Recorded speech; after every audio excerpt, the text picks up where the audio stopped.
చూడండి, నాలుగవది ఇది వస్తుంది, చవితి. చవితి వచ్చేటప్పటికి పావుతో అనుబంధం. పావు అనేటప్పటికీ కేవలం విషక్రిమి అని మీరు అనుకోకండి. సనాతన ధర్మంలో పావుతో 3 రకాలైన అనుబంధాలు ఉంటాయి.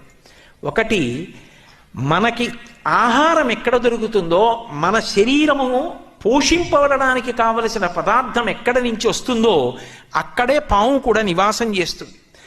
మనకి కావలసిన ఆహారం భూమిలో నుంచి వస్తుంది. ఆ భూమిని దున్ని పంట పండిస్తారు. అక్కడే కలుగులో పాము కూడా పడుకుంటుంది. అక్కడే గట్టుకున్న కన్నంలో పాము పడుకుంటుంది. అక్కడే ఉన్న నీళ్లలో పాము తిరుగుతూ ఉంటుంది. అక్కడే రైతు కూడా తిరుగుతూ ఉంటాడు. అలాగే రెండవది, ఆ పాము సమస్త దేవతలకు కూడా ఆభరణ విశేషం.